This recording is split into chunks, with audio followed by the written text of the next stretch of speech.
Joseph threw himself on his father and wept over him and kissed him. Then Joseph directed the physicians in his service to embalm his father Israel.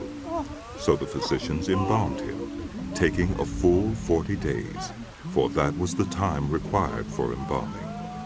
And the Egyptians mourned for him 70 days. When the days of mourning had passed, Joseph said to Pharaoh's court, "If I have found favor in your eyes, speak to Pharaoh for me.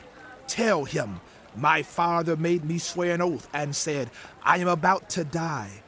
Bury me in the tomb I dug for myself in the land of Canaan. Now let me go up and bury my father. Then I will return." Pharaoh said, "Go up and bury your father, as he made you swear to do." So Joseph went up to bury his father. All Pharaoh's officials accompanied him, the dignitaries of his court and all the dignitaries of Egypt, besides all the members of Joseph's household and his brothers and those belonging to his father's household. Only their children and their flocks and herds were left in Goshen. Chariots and horsemen also went up with him. It was a very large company. When they reached the threshing floor of Atad, near the Jordan, they lamented loudly and bitterly. And there Joseph observed a 7-day period of mourning for his father. When the Canaanites who lived there saw the mourning at the threshing floor of Atad, they said, "The Egyptians are holding a solemn ceremony of mourning." That is why that place near the Jordan is called Abel Mizraim.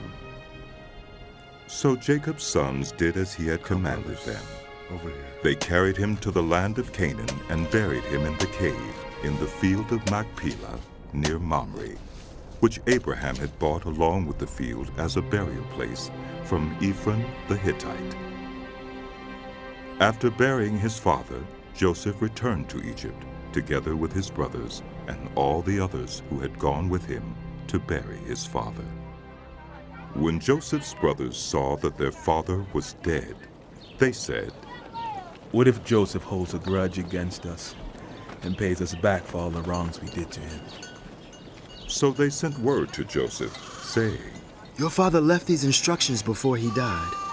This is what you are to say to Joseph. I ask you to forgive your brothers the sins and the wrongs they committed in treating you so badly. Now, please forgive the sins of the servants of the God of your father." When their message came to him, Joseph wept. His brothers then came and threw themselves down before him. "We are your slaves," they said. But Joseph said to them, "Don't be afraid. Am I in the place of God? You intended to harm me, but God intended it for good, to accomplish what is now being done, the saving of many lives. So then, don't be afraid. I will provide for you and your children." And he reassured them and spoke kindly to them.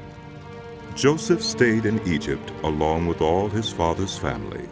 He lived 110 years and saw the 3rd generation of Ephraim's children. Also the children of Machir, son of Manasseh, were placed at birth on Joseph's knees.